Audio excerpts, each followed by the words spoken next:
Madam साहब की दीदी आई हैं राखी के लिए। आ गई हराम का खाने। कह दे इसे घर पे कोई नहीं है और भेज यहाँ से। लेकिन मैडम। कहा ना भेज दे इसे। अगले 2 मिनट में मुझे ये यहाँ दिखनी नहीं चाहिए।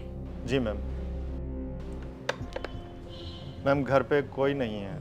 लेकिन भैया तो कह रहे थे कि राखी के दिन वो घर पर ही होंगे। गार्ड भैया, आप मेरी एक बार भैया या भाभी से फ़ोन पर बात करवा दो। मेरे फ़ोन की ना बैटरी ख़त्म हो गई है। मैडम वो बाहर गए हैं ज़रूरी काम के लिए, और बार बार अगर फ़ोन करते हैं तो डिस्टर्ब हो जाते हैं मैडम वो। फिर मैं यहीं उनका इंतज़ार कर लेती हूँ। मैडम वो 2-3 दिन के लिए गए हैं, तो इसीलिए आप ऐसा कीजिए, आप अभी घर पर चले जाइए और फिर जब वो आ जाएंगे फिर आप लौट आना। ये गई क्यों नहीं अभी तक? भेज इसे फटाफट। जी आइए मैडम, मैं आपके लिए ऑटो करवा देता हूँ। नहीं नहीं भैया, मैं चली जाऊँगी। शुक्र है बला टली।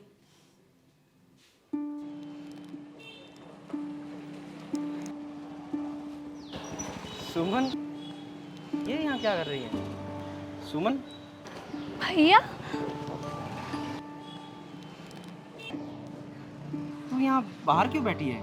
अंदर नहीं गई? गार्ड भैया बता रहे थे कि आप और भाभी किसी ज़रूरी काम से बाहर गए हो और कुछ दिन बाद आओगे। भाभी कहाँ है? वो भी तो आपके साथ गई थी ना? उसने ऐसा कहा? चल।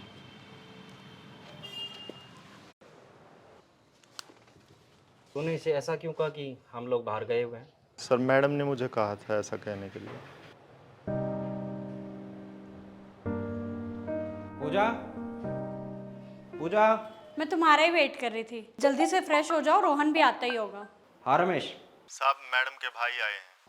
उसे वापस भेज दे और कह दे कि घर में कोई नहीं है। ठीक है साहब। तुमने गार्ड को रोहन को वापस भेजने के लिए क्यों बोला? उसे कहो रोहन को ऊपर भेजे।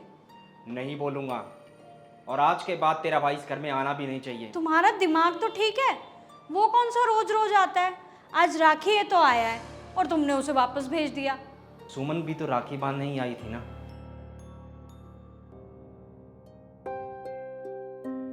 इंसानियत नाम की चीज तुझमें है या नहीं?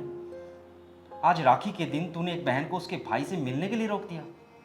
इतनी गर्मी में तूने इसे बाहर धक्के खाने के लिए छोड़ दिया। मैं मानता हूं कि तुझे इसका घर आना पसंद नहीं है, लेकिन तुम इस हद तक गिर जाओगी ये मैंने बिल्कुल नहीं सोचा था। हद तो ये करती है, हर बार राखी पे सस्ता सा मिठाई का डब्बा और 50 रुपए की राखी उठा के ले आती है, और बदले में यहाँ से महंगे महंगे गिफ्ट्स लेकर जाती है।